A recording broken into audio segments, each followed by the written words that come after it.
Welcome to Books in Sum, your go-to for bite-sized book summaries. Stop, Think, Invest by Michael Bailey. The book by Michael Bailey titled Stop, Avoid the Most Common Mistakes Investors Make with the Help of Invest. It is founded on the theory of behavioral economics, which holds that factors external to reason play a role in shaping individuals' choices. Throughout its history, behavioral economics has been supported by two Nobel Prize winners in economics, Daniel Kahneman and Richard Thaler. Their wisdom is incorporated into the blinks to Michael Bailey's Stop, Think, Invest, along with Bailey's own expertise gleaned from years of investing, to show you how to begin making more informed choices. As CEO of General Electric, Jeff Immelt painted a rosy future of booming profits due to new cutting-edge power plants, healthcare technology, and jet engines. Behavioral economics can help you make better investment decisions. The share price fell to a devastating 65 cents between 2015 and 2018.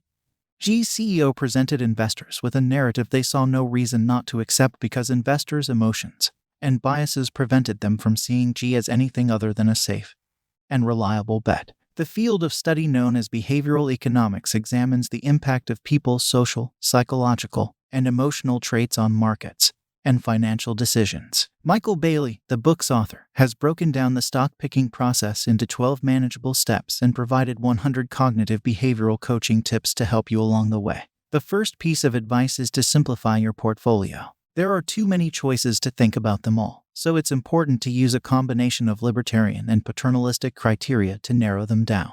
When faced with a paradox of choice, teams and organizations can benefit from the assistance of option architect, a term coined by Richard Thaler. The process is all about reducing your options and honing in on the essentials. Long-term investment opportunities are sought using Thaler's concept of libertarianism and paternalism. With a free-thinking, can-do attitude, Bailey investigated potential long-term investment opportunities in areas like cloud computing, cybersecurity, and autonomous vehicles in 2016. He then adopted a more paternalistic stance, examined these three concepts in depth, and ultimately settled on cybersecurity. This is how he discovered Palo Alto Networks, a young but promising company with a solid foundation on which to build and generate revenue. To overcome prejudice and broaden one's perspective, study is essential. The most critical information presented in this text is the distinction between System 1 and System 2 thought processes and their application to stock picking. System 1 is mindless processing, while System 2 necessitates active participation. When choosing stocks, it's crucial to use System 2 reasoning. It's also important to look at things from a distance rather than relying solely on one's own perspective. The availability bias and the risk aversion bias are two additional examples of common biases that must be avoided during the research phase. Last but not least, always keep in mind that losses have a greater impact on the mind than gains. When comparing how people feel about losing and winning money, the ratio is roughly 2-1, which can lead to poor stock picking decisions. Remembering that safe bets are often bad investments and giving yourself a range of risk to choose from can help you neutralize this. Better investing can be achieved with the help of both an investment thesis and an investment committee. An investment thesis requires you to use your head rather than your emotions when making a stock selection. Don't let biased information or speculation cloud your judgment. Instead, focus on the facts. Verify that you've considered all possible outcomes and aren't placing too much emphasis on remote possibilities while dismissing more likely ones. Bailey penned an investment thesis for Amazon in 2018 that discussed the company's forays into online ad sales. He predicted rapid expansion for Amazon in this space, though his prediction that it would continue unabated into 2019 was perhaps overly optimistic. Amazon's ad sales may have dropped, but the company's e-commerce and cloud computing operations are robust enough to offset the loss. Making sure your thesis rests on 3 solid pillars is essential, as you can't put all your eggs in one basket. An investment committee is a group of unbiased professionals who discuss the merits of potential investments and check the practicality of proposed strategies. Every member of the investment committee needs to be sharp, take notes, make observations, and contribute ideas without being afraid to speak up. In the end, it's crucial to keep an eye on and evaluate preliminary findings. The most pivotal points are the reminders to consider loss aversion and the warning that System 1 thinking can take over in times of stress, leading to a hasty decision. System 2 thinking, like taking a deep breath and trying to understand why a stock dropped, can help you combat this. Many factors can contribute to a stock's downturn, including the media's tendency to overreact to even minor news, which can trigger a selling frenzy. Reasonable people can see the logic and understand why health insurance stock prices are dropping, but they also realize the likelihood of such a widespread chain of events is low. A downturn in the economy is not unavoidable. Covidien, a manufacturer of medical equipment that had recently been spun off from Tyco, was an investment that Jack Bailey made in 2007.